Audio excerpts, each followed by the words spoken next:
but we have General Mclnerney on the line. General, can you hear me? I read you fine by Charlie. How may? Hi, how are you? We can hear you great, and thank you for joining our program. Yes, sir. I'm delighted to. Well, and so I have played the clip of you a couple days before the election, probably a couple dozen times on our program, as we have been diving into a lot of these irregularities. Can we just first start with your credentials? Can you talk about your life's work, the security clearances that you have, and then I want to dive into some of the specifics, because what you are talking about, I think, is so important for our country and for people to understand. Yes, Charlie, I ended up as the number 3 man in the Air Force on the air staff as the Assistant Vice Chief of Staff. Simultaneously, I ran Vice President Gore's Reinventing Government for all of the Defense Department. Prior to that, I'd been the commander in Alaska Command, the Vice Commander-in-Chief of Europe Air Forces, as well as I was the commander of 3rd Air Force when we attacked Tripoli in 1988, April 15th. That was the largest attack against terrorism, and then had an air division on Okinawa, the DCS Operations and Intelligence for Pacific Air Forces, 4 tours in Vietnam. I think that's enough. Well, I want to thank you for your service, and I asked that question intentionally because lots of left-wing bloggers, and I use that word blogger, I'm not even going to give them the term journalist, tries to discredit anything that you say when in reality you have incredible credibility on this. And so General, can you just take us through what is Hammer and Scorecard? You said this before the election to Steve Bannon on his program. You said this was something that was developed under Barack Obama, maybe under the agency or intelligence services. What is Hammer and Scorecard? Okay, Hammer and Scorecard were initially developed, Charlie, in 2003 as a signals intelligence on the Taliban and radical Islamists. It was very successful. It was developed by a chap by the name of Dennis Montgomery, who's a genius, maybe the smartest guy in the world on this business. In any case, when President Obama came in, 2 weeks, Charlie, after he came in on February 3rd, 2009, he moved it out of the CIA over to a secret SCIF, a self-contained intelligence facility that we use in Fort Montgomery, and he started listening to U.S. citizens. Oops, mistake number 1. Yes. CIA and nobody listens to U.S. citizens. But Barack Obama directed Jim Clapper and John Brennan to do it. They did that.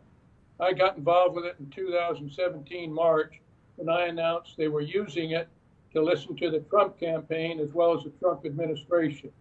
A week ago tonight, 2 weeks ago tonight, 2 days before the election, I got word that they were using Hammer and Scorecard, which was a new application. Envision Hammer being like your iPhone and Scorecard being an app on it. They'd break into communications areas. They put a scorecard on it. It manipulates the data, voting data. It's only focused on voting, like your apps on your iPhone may be for your bank, for whatever, travel, whatever it is. This changes the vote count, so it's about a 3% difference between moving votes from Trump to Biden. And I predicted on Steve Bannon's show on Monday night, Monday afternoon around 1 or 2 o'clock, that we were going to lose the election because they were using Scorecard and Hammer to change the vote. Now, I know it's really true because Fox News will not let anybody that comes on there say Scorecard or Hammer. And so they've intentionally isolated that. Somehow they got Fox News to flip, which tells you how big this is. And I could give you a bunch of names, I won't, of people that are involved in this that are going to shock you. So, General, just to be able to make sure I'm hearing this correctly, right before the election, you received word, and we don't have to dive into from where, but at a at a verified enough level where you were willing to go public before the election and make the prediction, which ended up being, spot on, it seems, that there was an agency created tool under Obama that was then going to be used domestically. Now, I'm just a civilian, but you said something that I was always under the impression the CIA is not supposed to meddle into domestic American affairs. Are you saying that the agency has been actually using this now domestically in our elections? Well, they were then, and I'm getting indications, but they're just indications, Charlie, that the CIA was involved in this one too. And yeah. I don't have it verified yet, but it was from such a good source that, and I think the director of the CIA is persona non grata in the White House. So you're just, and this is a hard thing for a lot of people to swallow, just General, and this is, I'm doing my best to be able to process this, because what you're really saying is that the election result that the media is projecting is a fraud, and it was interfered based on technology that we developed. Correct. Precisely. And so can you tell us about Dennis Montgomery? Did I get that name correct? Yes. He is in hiding, or he is not to be found right now. He developed this hammer and scorecard technology. Yes, and he became a whistleblower once he saw what they were doing with it in 2015, and he went through the process, FBI, DOJ, and they gave him immunity, but he could never state secret divulge this information. Now, they wouldn't have gotten that state secret because people are trying to discredit Dennis, and they're trying to discredit me. And when they start to discredit, you're winning, Charlie. Yes. You're winning. Just today, I had a call from a former FBI friend, and so I know what they're doing. They're in trouble because they took this, and Dennis is a great American because he let America know what was going on, and that is crucial that we understand it. President Trump won by a landslide. He probably got 75 to 78 million votes. The votes he got at 71 or 72 are 10 million above what he got last time. And to put the sniff test on it, you look at the down ballots, Charlie. No Republican who ran for office this year in the House lost. Plus we gained 10 or 11 going up still as they're counting. And we didn't lose the Senate. And so when you put the sniff test against it, it doesn't measure up, does it? So you're exactly right. And we've talked, and General, what you're saying would actually be able to clarify some of the questions that we've been asking here on this program, which is how is it possible that Republicans won 28 out of 29 competitive House seats? We flipped 3 state legislatures and did not lose a single Republican incumbent. How is it that 500,000 ballots just went for Joe Biden? But here's what I am trying to understand. Based on what you're saying, was hammer and scorecard only used in certain states and certain cities, or was it deployed nationally, or is it still, we're not sure. Is it a technology that's put to a machine, or is it how you count the votes? Well, it's a technology. The votes, except for Texas, when they come from the polling places and they go up to the Secretary of State of each state, they go into transfer points. That's where the hammer is applied because that's the first time, except for Texas, as I mentioned, that it meets the internet. When it's on the internet, hammer gets in there, sensitizes it, puts the scorecard on it, and takes those scores because hammer is reading all the states, and it takes those scores and gives a balance. So it's not out of balance, but because there were so many people voting for President Trump, they had to throw in a lot of things, and they made some very big mistakes, i.e., at 0400 in Michigan, 138,000 ballots show up all for, guess who? Joe Biden. No way. And it happened in 3 or 4 other states. Now, all the states that were they used hammer and scorecard on were the battleground states. Didn't need to do it in New York or California or any of those. just the battleground states.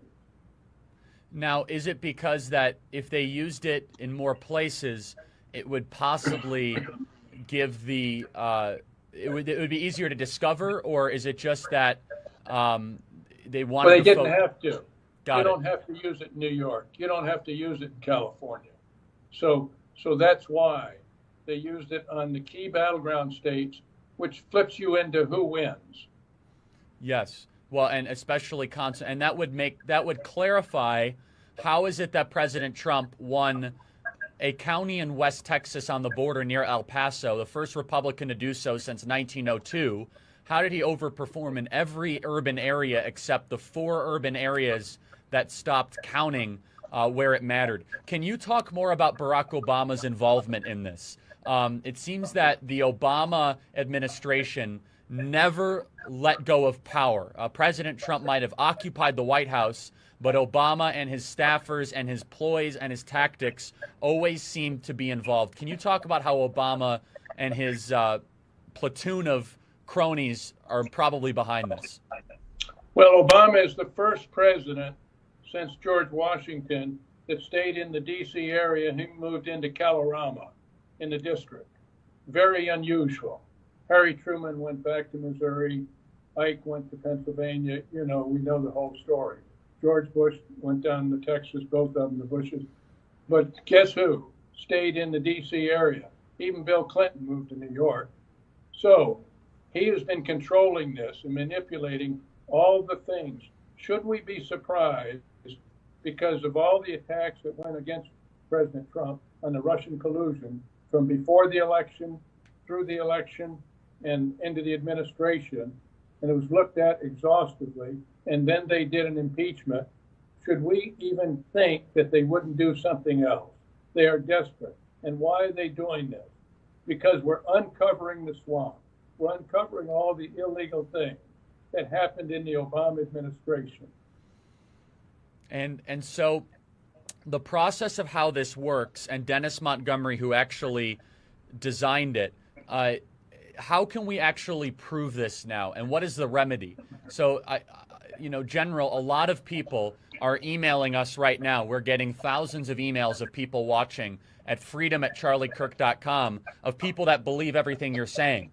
But now they're saying, now what? How do we prove it? What is the remedy? Because it seems like the powers to be are trying to jam through Joe Biden to become the next president of the United States. They are. The remedy is affidavits will be made on each one of those states that are in question, like Michigan, like Pennsylvania, like maybe even Minnesota, and those states, Arizona, those states in question, North Carolina, although they're about finished on their voting, in Georgia, those states will come through with an affidavit and will show the exact time, date stamp on when those ballots, like at 0400 in Michigan, 138,000 votes. So each one of them will have the illegal votes. Look, the most number of votes that I think that President Trump is out, maybe 47,000 in Pennsylvania, and the least I think is 7,000 or something in Arizona. But in any case, every one of these votes will show a much larger number. In the military terms, the primary attack we call the spear pump. You may have heard it. That's the main attack axis. You have deception attack axes, but hammer and scorecard was the main attack axis. Now, a Dominion on the voting machines is another major effort. Now, the relationship with Dominion and scorecard, I don't have time to discuss it, but that was there. Those were the two primarily attack axes. And that's why you had a military takeover of a server in Germany and other things going on because of the international aspects. And I don't know, Charlie, if you've talked about the presidential directive that went out in 2018 on foreign nations influencing the election that the president put out, the executive order. But that's very important. Can you talk about that? We haven't touched on that, and that would be very helpful. all I can say is in 2018, the president must have known something was going on, Charlie, because he put out a very exhaustive executive order that discussed that. And he's now implementing it. And when you asked about President Obama's involvement, there are other very senior people that were involved in this. And the evidence is mounting and mounting is all I can say. And it's very specific that President Trump has. And he's now starting to come up on the network on what he's starting to tweet. He very cleverly went into defilade, went calm out, and for these time, but now all the evidence has been gathered. It takes a little bit of time when you're gathering this kind of evidence. But now he's seen it, and his team, very close advisors, Powell is very heavily involved, as is Rudy Giuliani, and they're working the problem. But as they've gathered this evidence since then, it is compelling, and it's treasonous, and that's the difference. It is compelling and it's treasonous. So, General, I have a non-empirical, non-data question that maybe you can help here.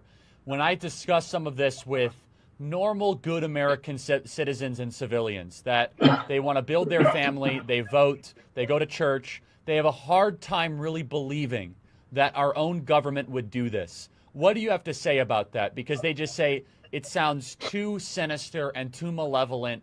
I can't make that kind of leap. I don't hold that view. I know what our government is capable of and what they did to our president. What do you have to say about that? Well, I just tell them, look and see the evidence. And the evidence is compelling. You cannot deny it. It will have to go to the Supreme Court. It will be very, very important to this nation. And they're going to be disappointed. Yeah. Nobody remembers the Chicago Black Sox, but that's what the Democratic Party is going to be. They have graced themselves in the Congress and in the mainstream media. Those things are very, very evident. And so it sweeps across a lot of people, to include a lot of Republican anti-Trumpers. And so there are tens of thousands of people watching us live right now, and soon to be hundreds of thousands and millions of this conversation. What can people do, General? People feel like they're losing their country. They feel like they did their part. They believed in this system that is now going against them. You know, you have some insight into where this could be headed. What can patriotic Americans do right now, as it seems as if there is a bigger game at play to try to jam Joe Biden in to be president? Yes, that's exactly right, Charlie. They're trying to steamroll it. They've got to, number one, support the president. It was over 30 days when the Gore-Bush thing on the protest. Support the president. He's got the information. Let's make it a very valid, important election, or otherwise this is the last one America will have.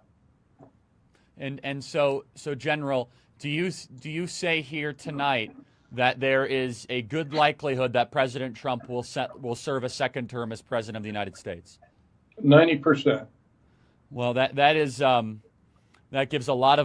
gives me some hope, because, you know, General, just looking at the powers to be and how they're kind of all harmonizing, the only hope, I suppose, is the U.S. Supreme Court looking at this evidence and then either ordering a revote or some form of a hand recount or audit. But I don't even know if that would make the difference. I don't think they're going to have to do it. Once the evidence is presented of how many votes, for instance, in Michigan and Wisconsin and the other states came through Hammer and Scorecard, they can make that determination, Charlie. And that's very important. It's important for this nation. Yeah, well, and so, General, I want to, for people that are just tuning in right now, I just want to reiterate this. And first, I just want to thank you for your courage for speaking out, because, you know, with someone with your incredible career and your service to our country, to speak about this, it's very heroic. And I want to thank you for that. And a lot of people felt that something like this was happening, and it's a really important thing. I guess I have a question of, do you think that Biden knew about this, or his team knew this was going to happen? His team knew about it. I think he did. Or if not, then the future strategy to run for the presidency will be no press conferences, an hour long through the whole campaign. The largest crowd he ever had on his thing was 14 people and blowing horns and staying in the basement most of the time. That's not the solution for a successful presidential campaign, Charlie. That doesn't pass the sniff test, does it?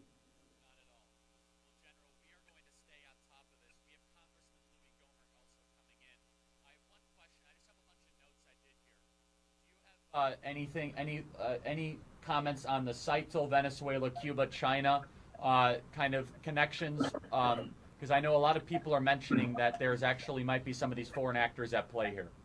I've heard that, but I don't have any comments on it now, Charlie. Okay, that's perfectly fine. Well, General, I want to thank you for joining our program, and I'm going to be honest with you. I'm glad that you're speaking out, but it actually makes me disappointed that people in the highest levels of government in the greatest country ever to exist in the history of the world would hate a leader so much that they would engage in tactics like this. I thought that even the other side was better than this, but I put nothing past them.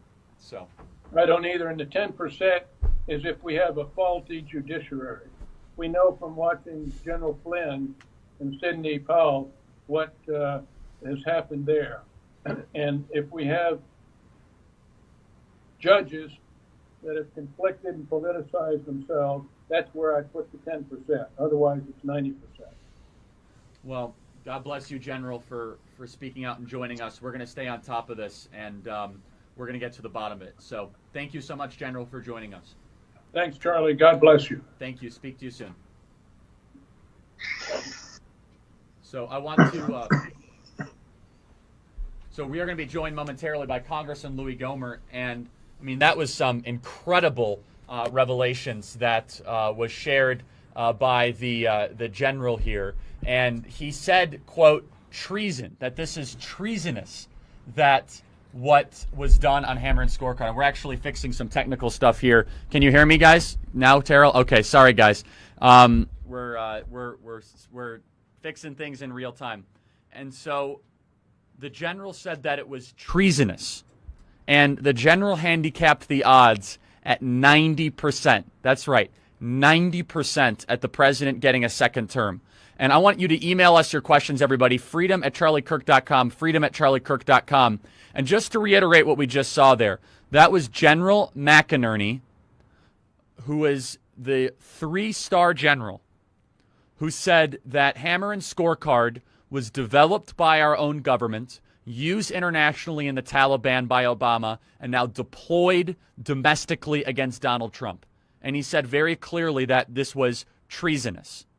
I mean, that's exactly why I want to thank you guys for supporting us at charliekirk.com/support. That type of interview is going to send shockwaves, and we are going to keep on diving deeper into all that.